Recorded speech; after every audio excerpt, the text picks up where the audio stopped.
Right now, right now. Right now, right now. Right now, right now. Right now, right now. Right now, right now. Right now, right now. Right now, right now. Right now, right now. Right now, right now. Right now, right now. Right now, right now. Right now, right now. Oh, I got a real good feeling. We try to bring you high-quality educational and informational content every single day. Why do you think the price is having such an anemic time? The news story of the hour. Jump onto the chart. Is this the beginning of a massive financial unraveling? We've got to add a little addendum to the show map today. So we start here on the daily. Now, we've been looking at the RSI on Bitcoin's daily chart for the last several days. They always have been, but it's been increasing over the last 50 years since the government has been getting bigger. Hey guys, what's going on? Jebb here, and welcome back to Coffee and Crypto Live. This is your week daily morning show where we bring you the latest in Bitcoin, cryptocurrency, and geopolitical, technical, on-chain, and fundamental analysis. And in today's episode, I really got to shorten that intro. Golly, I got to work on that from a writing perspective. Anyway, today we're going to be talking about CPI because, as you know, we've been looking at this release on CPI for a long time. November's CPI data that came out December 14th, somewhere around there, was sitting at 7.1%.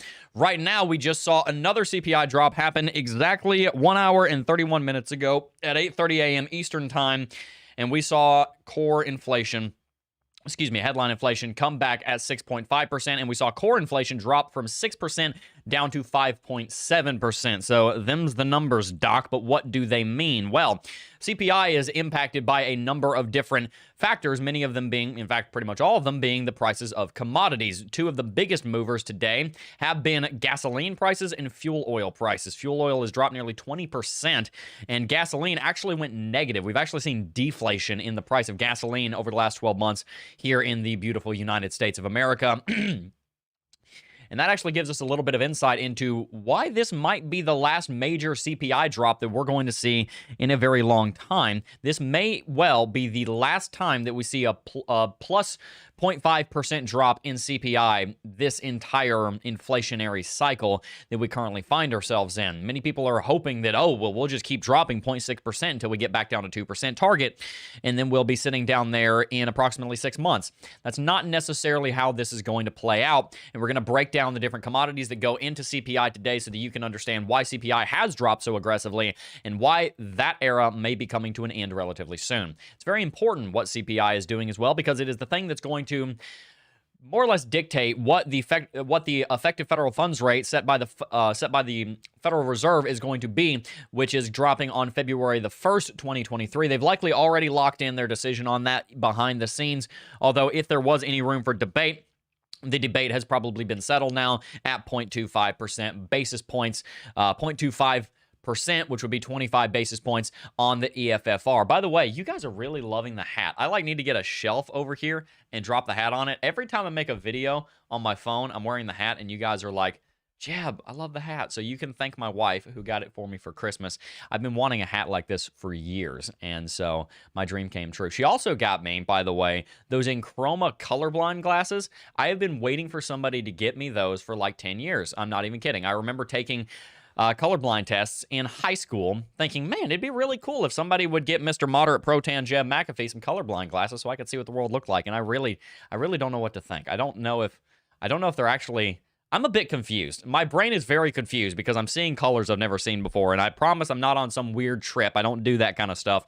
I just got some interesting glasses for Christmas. If you don't know what I'm talking about, I am colorblind. Look up Enchroma colorblind glasses. We got a show to jump into today, though, so let's go ahead and read some chat.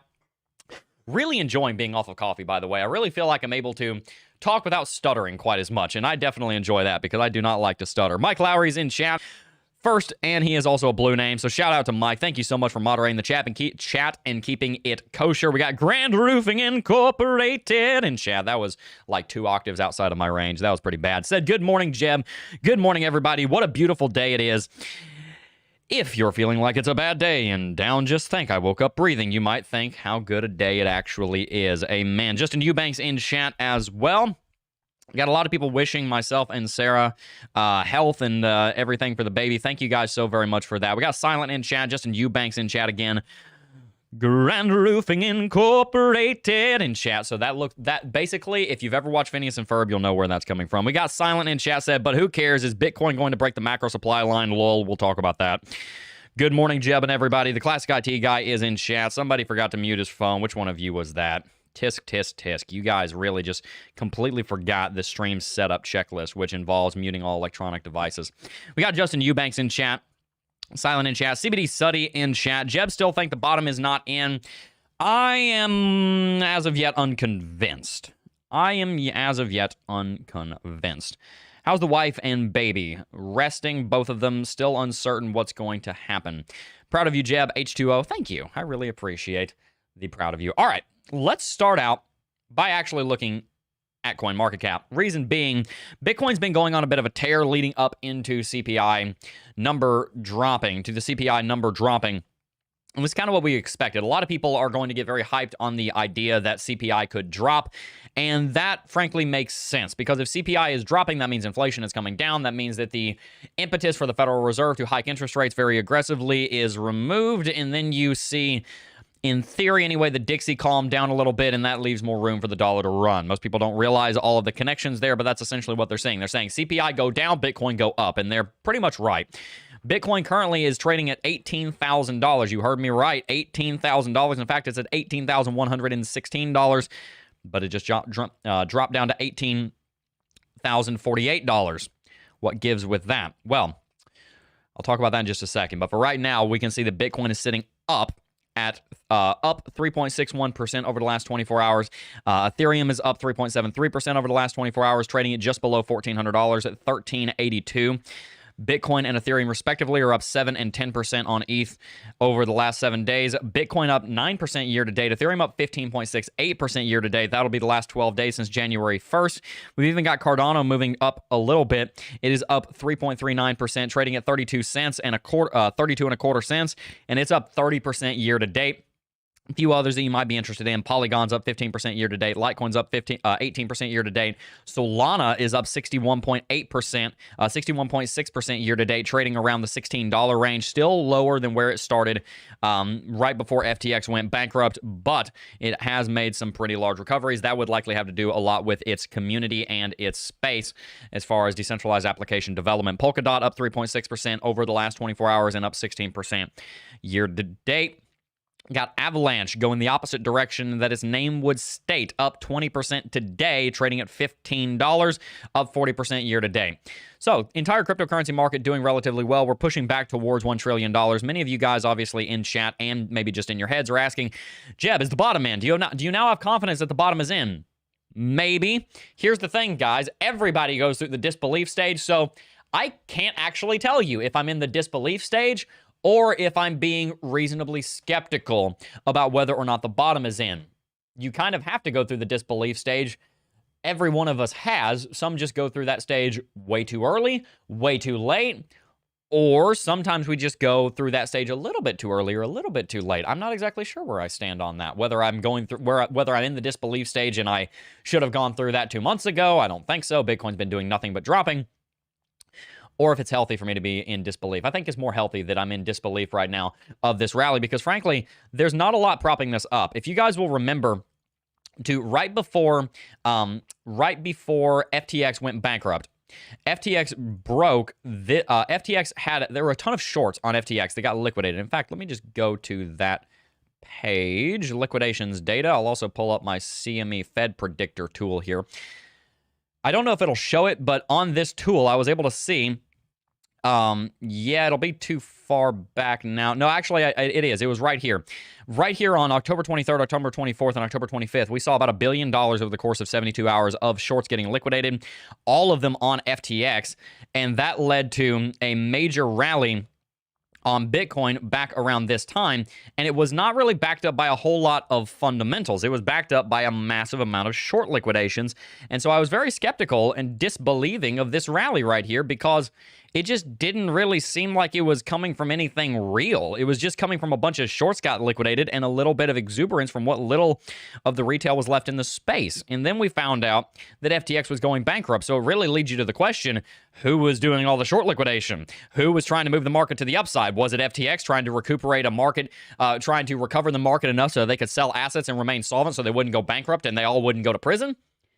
I don't know. I haven't seen anybody talking about that. But the fact that 85% almost of all the shorts that got liquidated in these 3 days right here happened on FTX, and a month and a half later, FTX went bankrupt because they were insolvent. And this movement moved the market to the upside so they could liquidate assets at a higher price. That definitely leads me to believe that that was not something that was built on fundamentals.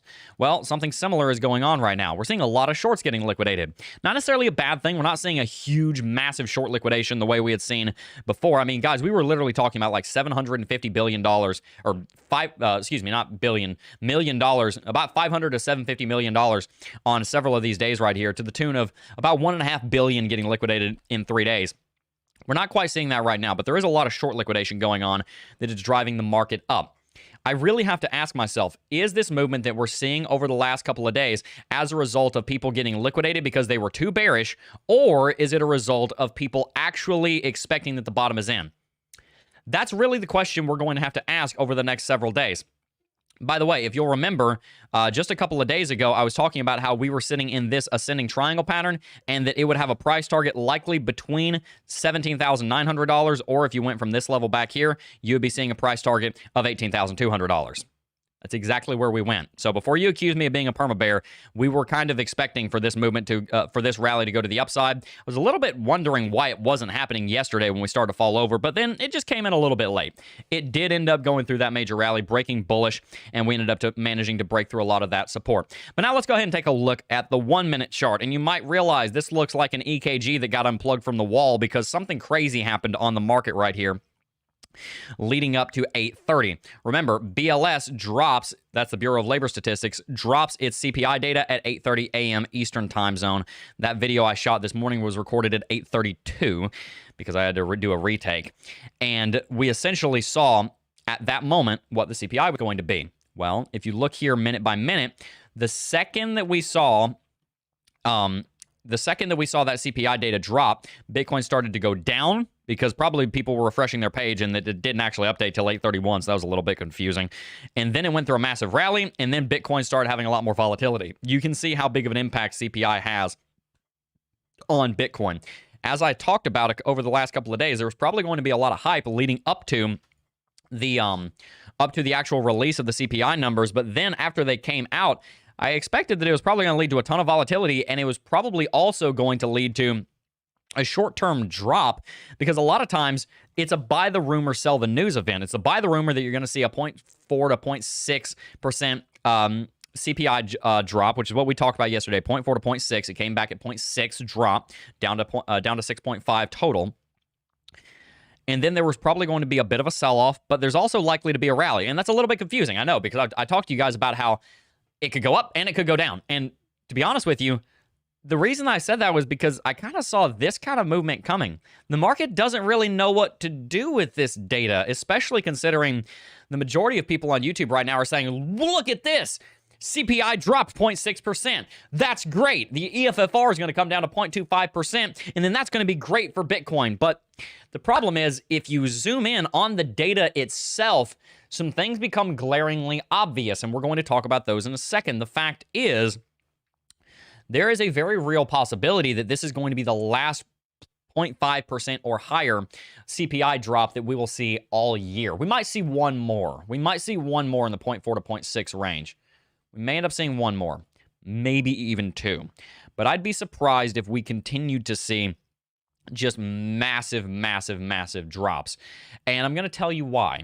But first, let's go ahead and jump on to bls.gov/CPI. This is the place to be looking right now, because this is where you're going to get information about CPI from a broad standpoint. This is where you're going to see major categories sitting at 6.5. That's sometimes called headline. Then you have core over here sitting at 5.7. This is all items less food and energy. This is the one that you really need to look at, because this dropped 0.3%. All items dropped 0.6%. That should tell you something. Whatever's not in this category led to half of the drop in this category. That would be food and energy. And if you'll remember, energy was sitting up here yesterday at well north of 10%, because if you drill down here, energy commodities was massively higher than this. And these two numbers right here are the ones that drove almost all of this drop. Gasoline and fuel oil. If you remember to yesterday's stream where we talked about this, fuel oil was sitting at, I want to say, 65.4%. Gasoline was sitting at, I want to say, about 8% over the last 12 months. Now, over the last 12 months, gasoline has actually dropped by 1.5%. Gasoline in the United States has actually entered a deflationary period. And at least where I live, gasoline has started to balance itself out around $3.20, which is, of course, higher than it was 2 years ago, but is actually ever so slightly lower than it was 1 year ago. We're going to talk about the geopolitical and the macroeconomic reasons for all of that, but the first thing I need you to know is that these two numbers drove the vast majority of this drop. Don't believe me? Go to this website, bls.gov/news.release /CPI.NR0.HTM. This will give you the month-to-month change in the actual categories, the subcategories. These are all of them. These are all of the major categories. There are smaller categories even lower than this, but you really got to drill into the data to find it. What we see here is that all items is sitting at 6.5%, as we know. We can see all items less food and energy sitting at 5.7%, as we know. Those are the numbers that we're seeing over here. Let's just go ahead and drill back to the top level. 5.7, 6.5, food's at 10.4, energy's at 7.3. So you can see food right here, 10.4, energy 7.3. So this is the same data. This is just extrapolated instead of kind of zooming in here and looking at all these different categories like this. Essentially, this lays them all out in one table and then shows you the month-to-month change. You can see that there's been a huge change in the fuel oil category. The fuel oil dropped by 16.6% over the last in this last month's update, which means that it dropped off a ton of previous data. We're going to look at that in a second. I'm actually going to show you the chart of fuel oil and how it's measured and some of the numbers. It's still, by the way, double what it was 3 years ago. So this does not mean that we've started going down in prices. This means that the rate of appreciation has slowed. Gasoline of all types, as you can see, dropped 9.4% and actually went negative down to 1.5%. You can basically take these two numbers, add them, and then you get where you were previously. You flip these inverted. So you add 16.6% to 41.5%. You'll see where we were in November. Again, this is December's data. January's data will come out 2 weeks into February. Then we see gasoline is sitting right here. Here's the thing, though. If we look at the rate of change, because that's what this number is the rate of change, seasonally adjusted changes from the preceding month. Not much has changed on the CPI front, and if anything, things have actually gone up. You can see utility piped gas service, this essentially being the fancy term for natural gas that goes through a pipeline, has actually gone up 3% in the month-to-month change. We've also seen food in general go up 0.3% in that month-to-month change. We've seen shelter go up 0.8%, which means that it's actually increasing its rate of appreciation, which makes sense. You guys know we've talked about this extensively. The housing market is in not a bubble. It's in a stagflationary moment right now because the interest rates are so high that for somebody to go out and buy a house, they have to end up spending, depending on the house, if it's a median valued home between $260,000 and $410,000 in the United States, they probably got to spend an extra $1,000 a month just on the interest to the bank because they're having to get a 9% interest rate loan right now, at least 7 or 8%, probably 9 if you're the average American, instead of what they could have gotten 3 years ago at 3 to 4%. So they're having to spend probably 30 to 40% more on their monthly mortgage payment, which means that they can afford 30 to 40% less house, which means that the high-end properties that have been built in the second half of the 2010s no longer have the demand to actually buy them, causing a glut in inventory, but it also means that there's more demand on the cheaper homes, which means that their price is going up. So you're seeing an entire change in the housing market, but the general trend is that people can't afford to buy houses anymore because they don't have the money every single month to pay the interest rate that the bank has to ask for so that they can profit, because their interest rate comes from the effective federal funds rate that the Fed sets. What that means is that less people are buying homes, which is causing the inventory to go up. It is causing the price of homes to come down because if somebody's trying to sell a home and they're actually trying to move it, well, they have to be more competitive because there's less buyers, and what buyers there are cannot afford as much, which is turning more buyers into renters, which is increasing demand on rental property, making the people that own rental property a lot of money, but also causing the rental prices to go up, which is leading to this shelter increase. That is just one of the columns here, but I want you to understand all of them so you can see why I say this might be the last time that we see a major drop in CPI this year, because the main thing that's led to this drop is not across the board softening of the curve. What's led to a across-the-board drop on CPI has largely been the decrease in fuel prices as a result of the United States petrochemical industry turning itself back on after being reliant on a massive amount of exports and some imports over the last 30 years. But now instead, we're a lot more fuel and energy independent than we ever have been, leading to cheaper energy prices at home. I'm going to talk more about the petrochemical industry in a second, but first I wanted you to understand shelter is one of the biggest impactors of CPI, and it's actually gone up, as you can see right here.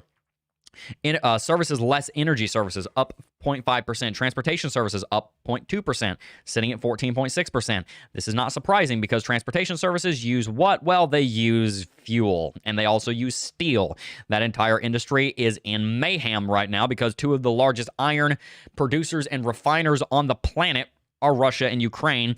Russia's under sanction, and the majority of the industry has been completely flattened in eastern Ukraine. Many people ask me, Jebb, why do you talk so much about the Russian-Ukrainian conflict? Because the Russia-Ukrainian conflict is the single largest driver of the prices of every single one of these categories. That's why. There's also a huge humanitarian toll, but that's not even the main reason why we're talking about it. Energy commodities dropped 9.4%, down to 0.4%, meaning it was sitting at 9.8%. Energy commodities dropping was the leading factor by a country mile of this inflation data coming back lower, and as much lower as it was over the last month.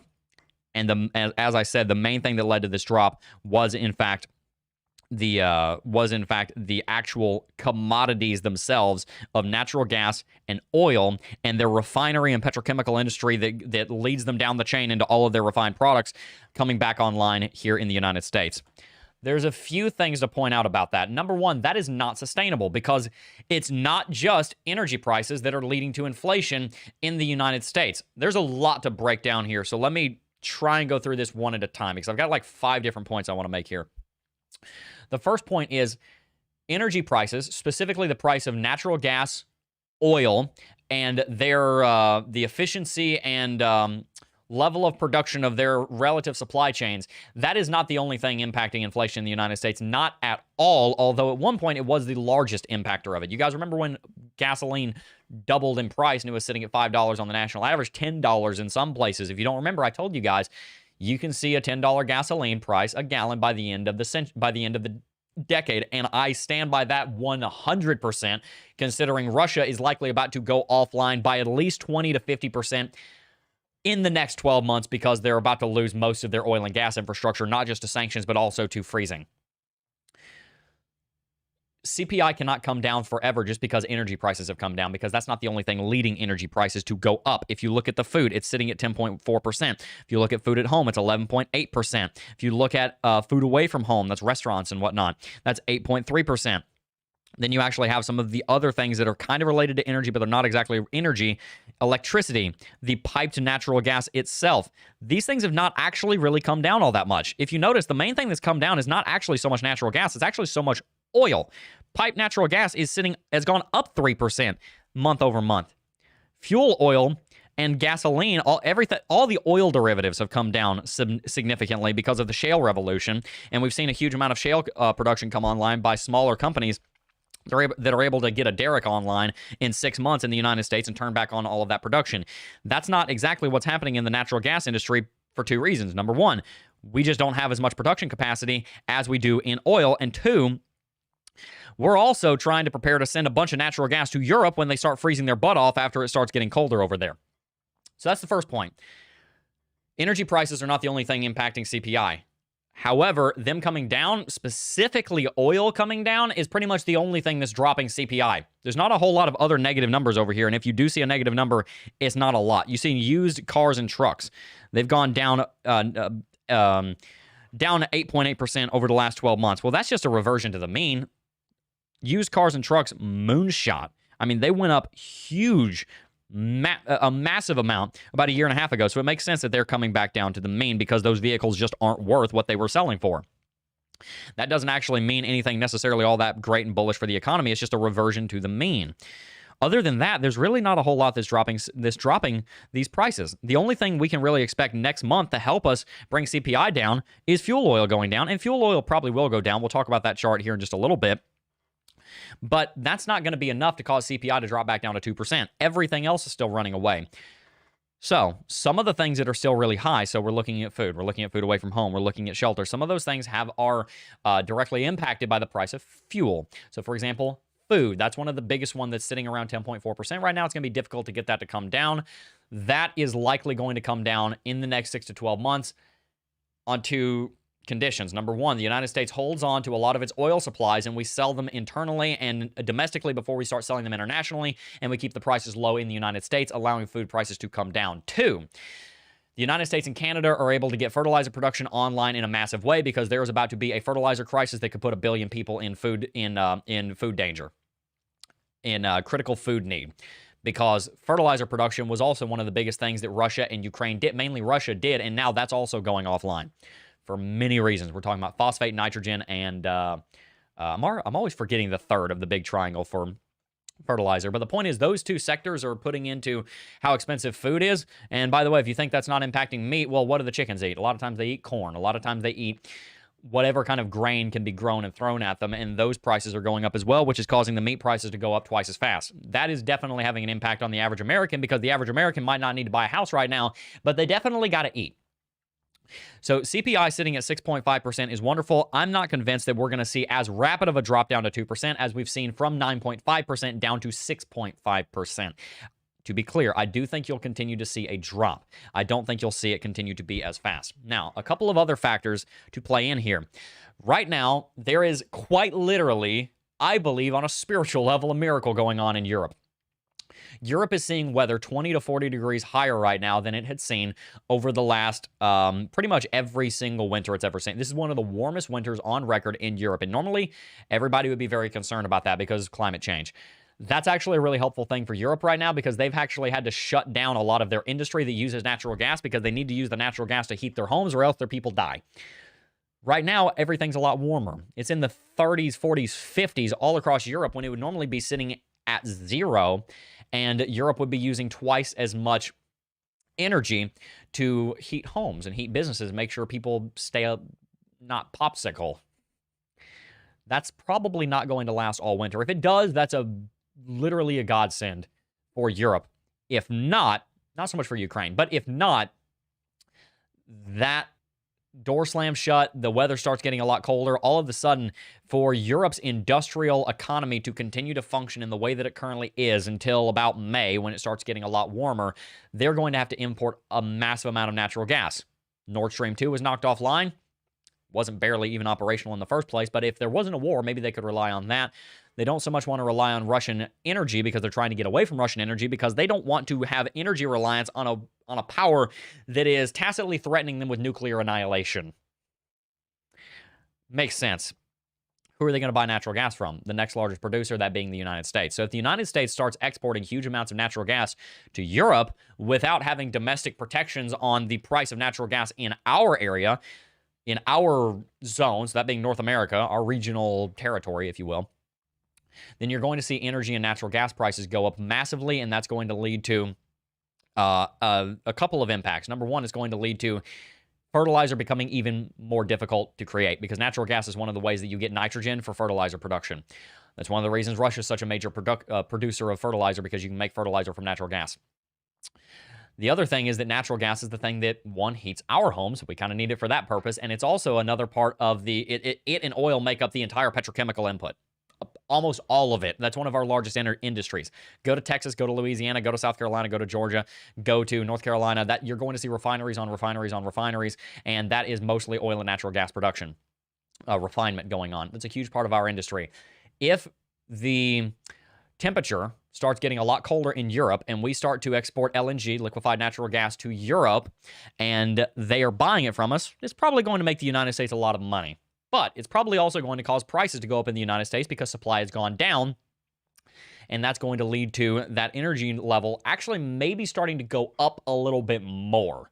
So you could see oil and natural gas being exported in a massive way from America overseas to countries that need it because they have nowhere else to source it from, or they freeze, and NATO definitely doesn't want half of the alliance to freeze to death. That'd be very bad for business, humanitarianly as well. So we'd probably do it, and it would probably lead to prices going up, and it would probably lead to energy at least not going down anymore, if not actually turning around and starting to go back up. Luckily, there's a lot more production in the United States right now than there was 12 months ago because we were so reliant on globalization. Now people realize, especially the oil and gas companies realize, globalization's dead, and we really need to start relying on more domestic production and energy independence. So that's a second point. The third point is food prices are hugely impacted by oil and gas prices. So it's not surprising that food prices are as high as they are right now because they're dependent on two things. Again, they're dependent on nitrogen fertilizer that's produced normally from liquefied natural gas, and they're also dependent on massive combines and harvesters that use a ton of diesel. Both of those are gas and oil inputs, and the fact that that industry was so inflated 6 months ago is still leading to high prices in food because remember, it takes time for monetary inflation and deflation to move through a supply chain. It takes time for the gasoline input that went into planting corn and wheat. Now, there's not a lot of planting going on right now because I know it's January, but there are places where there's planting going on, especially in the southern part of the United States. It takes time for those inputs to result in for those inputs prices going down to result in a decline in the price of the output, because in between the input and the output, you have a growing season. You have many other supply chains and factors that go into that. You have the payroll of the people, of the farmers that may have gone up because prices have gone up. You don't really see a drop in one sector leading to a drop in the next sector in 3 days. It normally takes 6 to 12 months. So if food is going to come down, it's going to come down because of, for a variety of factors, it's going to come down because there's not a massive need to export food, which good luck with that when, as I said, 1 billion people are about to come under food scarcity concerns. And you're also looking at oil and gas potentially going back up in the next 3 to 6 months because Russia's basically going completely offline from an oil and gas exports standpoint. That was a lot. I know I just threw a lot at you. Let me back up and explain very briefly. Food and energy are two of the biggest, most important things that drive an economy. The reason that Russia is able to sustain itself even through this massive, one of the biggest embargoes that's ever been placed on a nation other than maybe Cuba. The reason they're able to survive that, at least somewhat, and they're not really able to from an industrial standpoint, but from a not freezing to death and eating standpoint, is because they're one of the largest producers of food and energy in the entire world. So is the United States. Those two things are very expensive in Russia. They're also very expensive where we care about for the United States, for the United States citizens watching this in the United States. And they're very expensive because the United States is not a nation that only does business with itself. It has to sell. It doesn't have to, but many times the United States is going to sell food and energy to its allies, at least so that our allies don't go bankrupt and they don't completely collapse as modern civilizations. That leads to an increase in price in the United States. Not as bad as it would be if you were somewhere like, let's say, Libya or Syria or Turkmenistan. Obviously, prices are much higher over there, but it does lead to an increase in prices in the United States. Those factors are probably going to get worse over the next 3 months. You're probably going to see more demand for energy exports and food exports to the rest of the world because those resources are getting scarcer and scarcer by the day the world over as globalization falls apart. This is a good thing from the United States from a trade perspective because we'll end up making a lot of money from it, and we'll be the most insulated because we are now the largest producer and exporter of food and energy beyond everybody else because Russia went offline. They were one of the largest exporters of those things too. That's a good thing for business in the United States. It does mean that we end up becoming much more energy independent, which makes us less dependent on the rest of the world in two of the most important categories, which is food and energy. But it does lead to a problem, and that is that you could see inflation coming back. You could even see this deflationary period, not deflationary period, but this drop in inflation slow down and turn around because we're exporting so much that prices go up domestically because there's not as much to go around because we're selling to 1 billion customers. And there's only 330 million customers domestically. That is one of many reasons why I'm not so convinced that CPI is going to continue to drop all the way through 2023, and we're just going to see CPI drop down to 2 or 3%. I don't buy that. And the reason I don't buy that is very simple. The world is in transition right now. We are in transition from globalization 1.0 to probably about a 10 to 20 year what the heck is going on period. Hopefully and probably back into globalization 2.0 moving into the 2040s. After many of the demographic and socioeconomic and geopolitical factors sort themselves out, mainly including Russia and China. It's going to take some time, and it is likely going to lead to CPI not dropping as much as you would like for it to. So, what does that mean for the United States? It means a couple of things. It means that the federal funds rate is probably going to be hiked at least 25 basis points, although I'd say that we're probably locked in at 25 basis points now. Most people seem to agree with that, that it's likely we're going to see a 25 basis point rate hike. But that only brings us to 4.5 to 4.75%. But remember, if what I'm saying is true, if my forecast is accurate, Bitcoin is going to have a much harder time getting down to 3.5%, which would be 3% south from here, than it did from getting from 9.5 down to 6.5%, which was another 3% drop. It's going to be significantly harder for it to drop the next 3% than it was for it to drop the most recent 3%. In doing so, we could see another couple of 25% basis point rate hikes, 25 basis point rate hikes over the next several months to continue to inch that effective federal funds rate up and up and up until it gets to maybe 5.5, so that they can continue to slow down some of this economy. The problem is, and I don't have too much time to get into this, when you hike the rates this much and you make money this expensive, in theory, that's supposed to slow down inflation because of its effects on supply and demand. But if you continue having rates this high for this long, it can actually cause inflation because the farmers and the energy and gas companies and all of these other companies, they want to go and expand so that they can bring prices down through economies of scale, but to do so, they want to go get loans, but they can't afford the loans because the loans are so expensive. So at some point, the Federal Reserve's methodology of raise interest rates, make money more expensive, lower inflation, can actually turn around and backfire on them, and it can actually cause inflation because companies are trying to expand to bring prices down, but they can't because they can't find cheap debt, and we live in a world that bases itself off of, you guessed it, cheap debt. So we'll see what happens here. I think it's I think we can be pretty confident at this point that we're going to see a 25% basis point rate hike. The question then would be, are we going to see another 25% basis point rate hike? CMEgroup.com seems to think so. They give a 75.5%, 75.7% likelihood for another one March 22nd. And then they also give a decent likelihood for another one come May the 3rd. We shall see. May the 3rd is going to be a big one because I think you're almost certainly going to see 25 basis points on February 1st and on the 22nd of March. The question then will come down to what happens on the 3rd of May. That'd be my forecast. Now, let's kind of zoom in here a little bit more on fuel oil, and then we'll read chat for just a second. This is obviously the biggest mover over the last month in CPI. And by the way, fuel oil and gasoline, if you understand how refinement works, both of these categories are coming from the same input. They're both coming from petroleum. Petroleum is refined in something called a refinement tower, and it's in a refinery, and you have a, it's not exactly a distillery. I'm blanking on the word for it, but there's this big tower. You boil it, and then all the different subcomponents, all the different polymers, not polymers, all the different molecules of the petroleum separate themselves out based on how long of a carbon chain they have.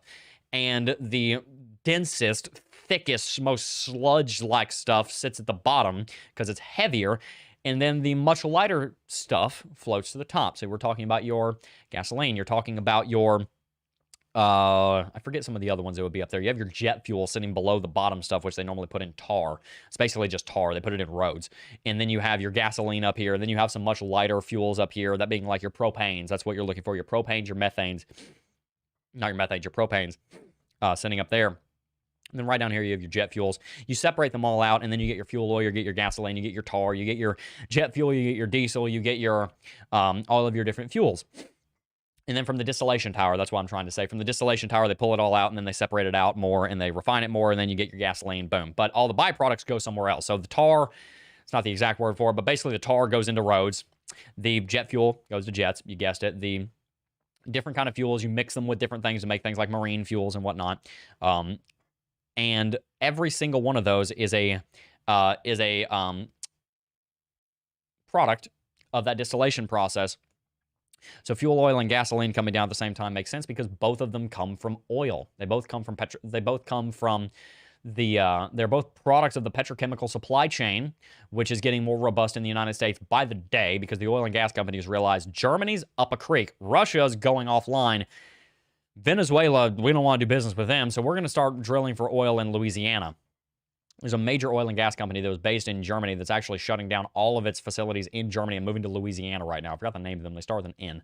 But they've just moved a ton of their production and a ton of their staff and workforce, and they're trying to rebuild a plant in Louisiana because they realize that Europe's about to go offline as far as energy is concerned, and they're going to become massive net importers, not from Russia, but from God knows where, probably from the United States. You're probably about to see a massive trade link from the United States through liquefied natural gas and oil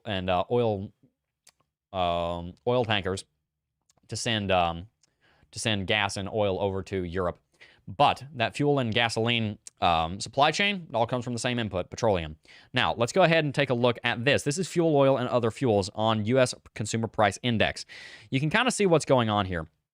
This number, this index, is not a dollar value, but this number was sitting at 352. This is basically an index, kind of like the SPY. It's not a dollar, but it's the number that you use to track. It's the level.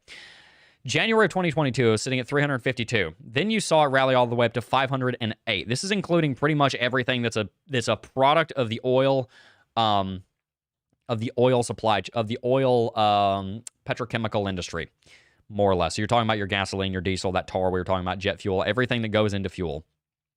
This is fuel oil and other fuel. This is fuel oil and other fuels. So you're seeing gasoline, fuel oil. We're looking at basically the chart of this over the last year. In fact, let's look at the last 3 years. You can see what's happened. It was sitting down here around 214 in May of 2020. You move forward until you get to January of 2022, and we saw the prices were going up. A lot of this had to do with the global lockdowns and the fact that the entire world shut down its supply chain. However, during this time, Russia was still dumping oil and gas onto the global markets, and it was keeping the prices lower than it would have been because Russia, up until a year ago, was pouring $50 to $100 billion a quarter into its oil and gas exports infrastructure. So they were dumping huge amounts of petroleum onto the global economy, most of it being shipped to China, Europe, or Japan, and South Korea. That meant that the United States and its production stayed local, and we supplied the new world, and prices were a lot more stable than they have been over the last year. Now, I realize that Brent crude oil, if you remember that, went negative. Let's just look at Brent crude oil for a second and laugh at it. See if I can find here where it went negative. If you'll remember, Brent crude oil, it was the futures. Brent crude oil, the price dropped massively down to like $15 a barrel. Then it rallied all the way up to 136. By the way, this is a big part of why gas has gotten so expensive. Oil was trading at 60 bucks a barrel, rallied to 136. Now it's dropping substantially, especially with the price cap going on with Russia. But this is what really caused that massive amount of inflation. Brent crude oil went massively high. That was basically the spot price of oil prices the globe over. But in doing so, you can see this chart and this chart look pretty similar. These two charts line up very, very closely. The reason that this chart was as stable as it was, now it was climbing back to the median around $60 to $80 moving into the beginning of 2021. But then let's just show you what happened on this day. This day is February 24th, 2022. That is the day that Russia launched their invasion on Ukraine. For 2 months preceding that, everybody knew that paid attention to geopolitics that Russia was about to declare war on them. So the oil and gas companies realized that the major stock investors, they knew it was coming, and then it happened. Then this happened 3 days later. Oil prices on Brent crude oil jumped 40% because everybody slammed the door shut on Russian oil. We've been coming down ever since, and part of the reason for that is because Russia's been taken offline. But then recently there was a $60 price cap set on them, and they want to sell oil at $60 a barrel because if they don't, their entire industry blows up. Because if the oil doesn't move, it freezes in the pipes, and they have to rebuild their entire petrochemical industry without the help of the West this time, like they had the last time during the 90s when British Petroleum came in and built their entire oil and gas infrastructure because it blew up metaphorically, it froze after the collapse of the Soviet Union. Point is, Brent crude oil has been dropping substantially, and that's a very good thing, especially with the amount of $60 a barrel oil being dumped onto the market by the Russians. However, that can only go on for so long, and it's not just the oil and the gas that's causing this inflation, it is also the natural gas. So you can see here, the reason that we may see another month or two of drop on the fuel oil part is because in January 2022, we were sitting at 352. Then we jumped in February 22nd up to 374. These are very low numbers. Then we jumped up to 433, and we saw the rally go all the way up until we hit 508. Through May to June and July of this year, we may see major drops in this fuel oil category because we're seeing all of this data trail off, and we're also seeing this number go down. I would actually not be at all surprised, and this is another prediction that you can remember, I would not be at all surprised to see this fuel oil category in CPI to actually be negative, just like gasoline is, by April. Let's call it May. By May, I would not be surprised at all to see this number not sitting at 41.5%, but actually sitting negative at -5 to -10%. And that's because all of this data back over here is dropping off, and we're getting lower data, and then the chart's just trending straight downward. I would not be surprised in the slightest to see that, even up to -20%. If we saw this drop down to 400 points and we saw it rally all the way up to 508, I could very easily see -20% coming in here on this fuel oil category, which is now sitting at 41.5%. That would cause major categories on energy to flatline, if not even go negative, because natural gas is probably still going to be going up, or at least trading sideways. As you can see, it's sitting at 19.3%. I don't think it's going to drop as quickly based on the nature of LNG and everything it's used in, part of it being used in food production for nitrogen fertilizer.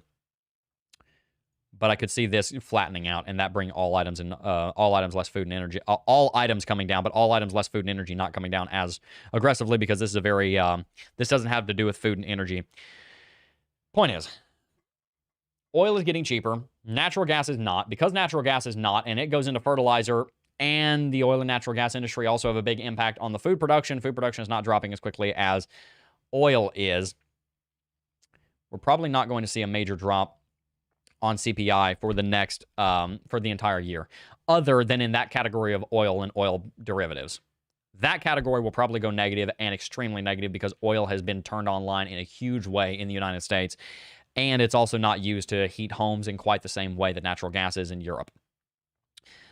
The fact that my opinion that CPI is not going to drop down to 2% this year, as some have talked about, has a lot of implications. Some of those implications are that the effective federal funds rate will probably stay plateaued up at 5% for longer than you expected.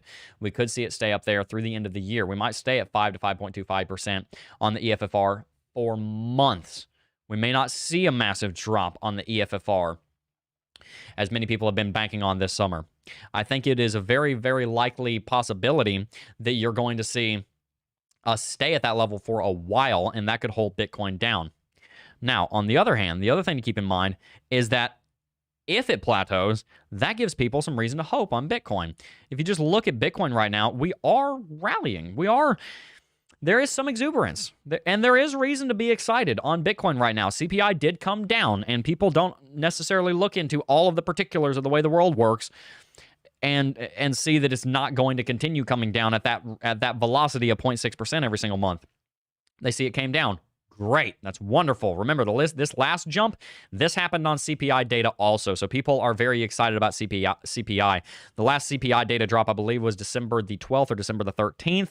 You can see just a couple of days thereafter, Bitcoin rallied up to its current level. The question is, are we just going to sit here and have a heartbeat every single time that CPI data comes down? Because if that's the only thing driving this market to the upside, and we stop seeing those massive drops on CPI, 0.6% every single month, then there's not a whole lot to drive Bitcoin to the upside. If we're only going to the upside because of hype about CPI, then where's the fundamentals in that? That's not actually something that is sustainable, because CPI isn't going to drop forever. In fact, as I've talked to you about, I would be surprised if you see it dropping more than 0.1 or 0.1 to 0.3% every single month below 5%. I don't think you're going to see this velocity of dropping taking place down there. So, back to the title of this stream. No more CPI drops. There are going to be drops in CPI. I do think CPI is going to come down pretty substantially. However, that's mostly going to be due to the oil market stabilizing itself.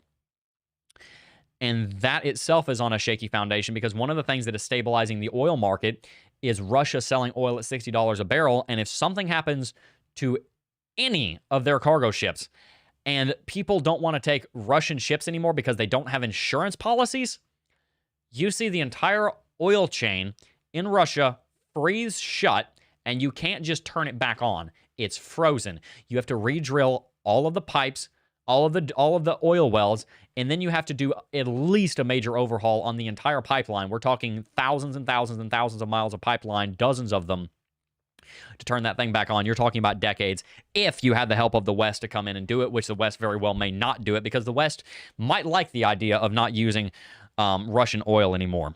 All right, let's go ahead and read some chat. That was a lot. This is a very information-dense video. Hopefully you guys appreciate that kind of content. All right, let's take a look here. There's a lot of chat. Jojo said, "Good morning, Jebb and everybody. Gonna go ahead and take a drink of my Gatorade. I've been talking for 50 minutes straight. Wow, time flew. Goodness. I may never be first, but I can freeze Queen to saying bedrock present. There you go.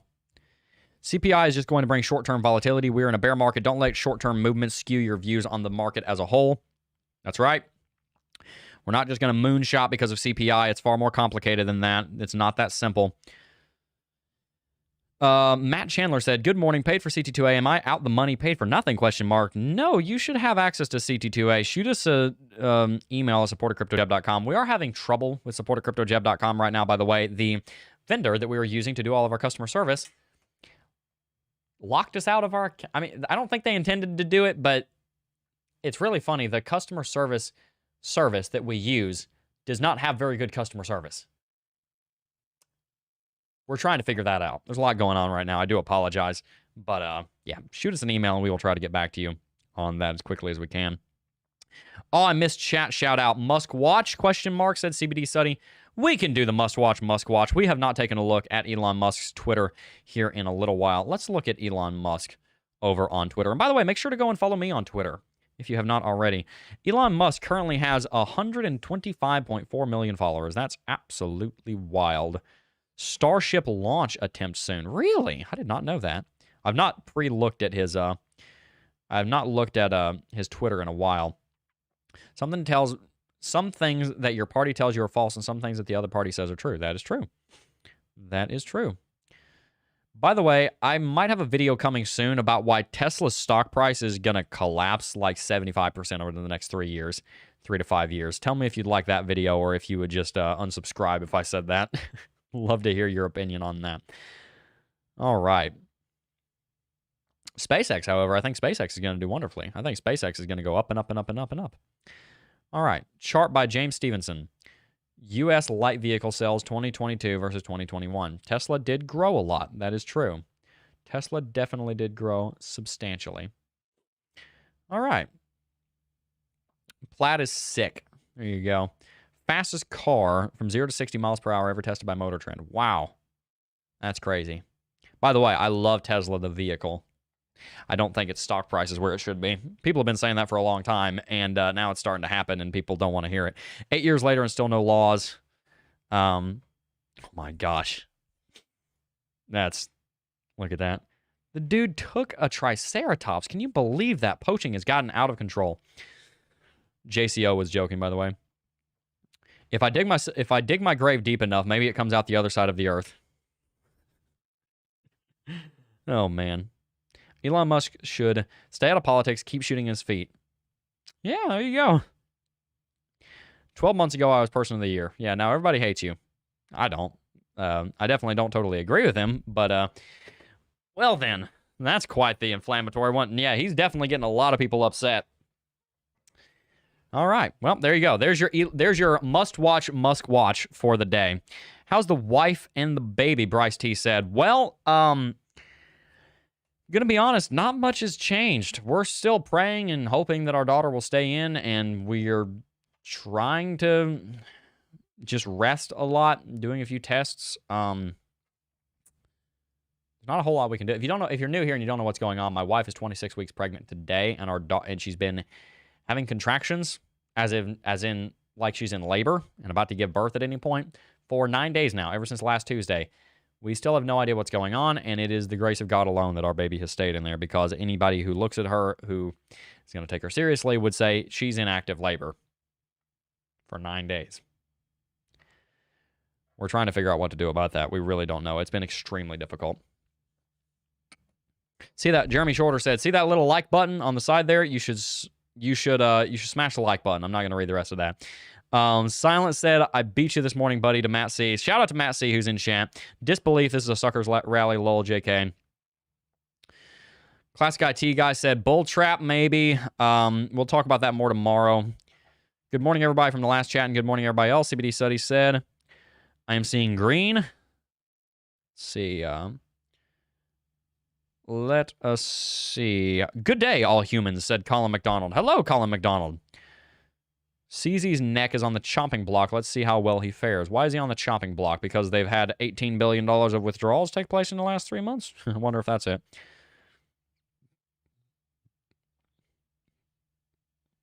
He seems to come out of everything unscathed. I have a non-GMO diet. You must spend like $7,000 a month on your grocery bill because pretty much everything's genetically modified nowadays. Phosphorus. I don't know why I couldn't remember. Nitrogen, potassium, and phosphorus. Thank you. I forgot which one of those I was forgetting. I think I was forgetting about my phosphorus. That's the potash. You got nitrogen, and you got your potassium is the potash. Then you have phosphorus and your nitrogen. Potassium makes me itchy. Don't eat a banana. You can make fertilizer at home. It will have lots of local bacteria and fungi and better in the long run. Yeah, that tends to be true, but you try and do that on a globalized industrial scale, and it's very difficult. I thought you were a Christian. I get the impression of bleh Europe and keep the gas here, helping fellow man, etc. I definitely am a Christian, and I am definitely not against helping Europe. I am definitely for free trade, and I'm definitely for people not freezing to death. What I was talking about is that if we sell a lot of gas to Europe, it'll cause the price to go up in the United States. I'm not saying that's a good or a bad thing. I'm not attaching a moral standing on the price of natural gas. What I'm saying is that you can expect that to happen from a factual standpoint. And then you said, John 3:17, Jebb, but if anyone has the world's good and sees his brother in need, yet closes his heart against him, how does God's love abide in him? That is true. I definitely am all for helping people. I am all for helping people. Can you touch on what globalism is and what the other opposite options are? I think you mean as in globalization. So globalization, I think is what you mean.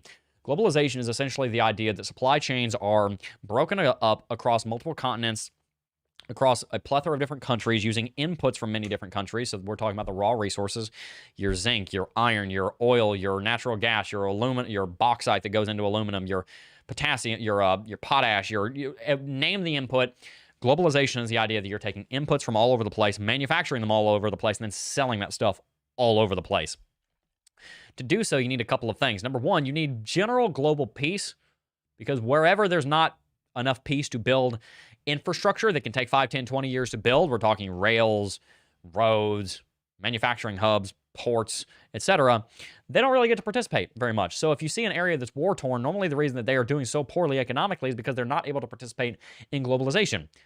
Who wants to build a $25 billion plant in the middle of Syria? No one. They want to build it in China. Not so much anymore, but 10 years ago, they would have wanted to build it in China. They want to build it in New Orleans. They want to build it somewhere else. They want to build it somewhere that's stable. So when you have a very much a war-torn world, that becomes a problem, especially if two of the countries that are at war, Russia and Ukraine, are some of the biggest exporters of almost everything, and also some of the biggest exporters of, not just the biggest exporters, but also some of the largest refiners and processors of the first step in the supply chain.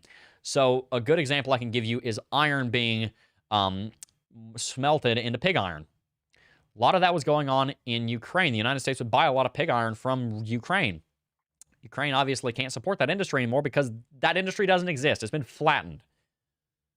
So globalization is the idea that the whole world takes inputs from all over the world, puts all of those inputs into manufacturing facilities all over the world, and they get sold and distributed all over the world. That relies on the first thing, peace.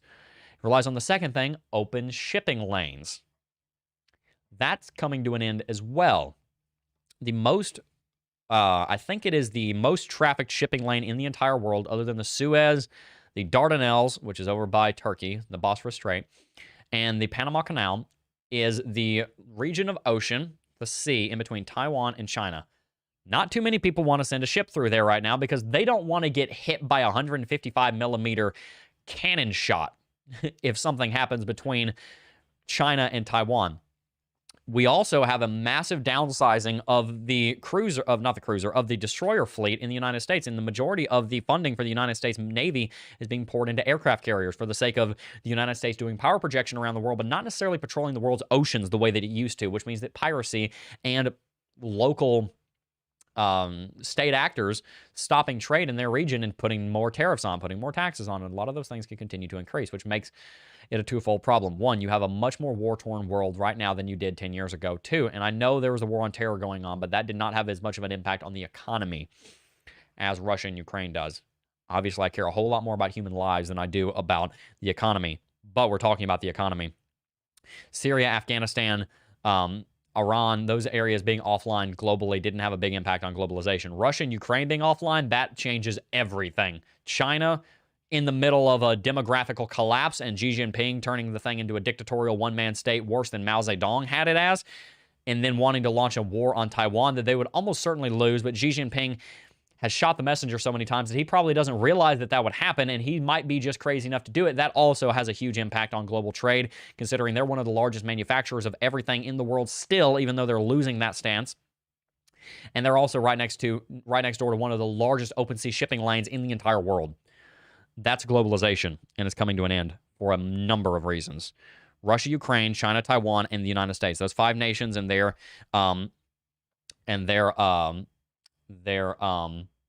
influence with each other is a big part of that. All right. We've run out of time here. Smash the like button for Pastor Jebb. He is GOAT. Thank you. I am definitely not GOAT, but I'm definitely not the greatest of all time, but I really do appreciate that. Why $18 million withdrawal? It's 18, I think it's 18 billion, might be like 15 billion. There's billions of dollars that have been withdrawn off of Binance. It's not so much that there's anything wrong with Binance. People are just skeptical of exchanges in general now. All right, guys, I really have gone on for too long. If you did enjoy today's video, make sure to smash that like button and make sure to share this stream with some of your friends. Maybe you or someone you know will get some information out of it. Looks like there's an issue with CT2A and the login. I will get on that today. I think I know what happened there. I got to keep that behind closed doors for right now, but I think I know what took place there, so I will look into that and try and have an answer for you on that by tomorrow. Daz Meekin said, Matt Chandler, my CT2A works fine still. Potassium, yes. Thank you for reminding me about that. Anyway, like I said, I am going to have to go. I really do appreciate all of you tuning in. Thank you so much for the compliments on the hat. I really like this hat. Anyway, I'm going to go. Before I go, I do just first want to thank each and every single last one of you for watching, as always, and I will see you guys in the next video. Peace.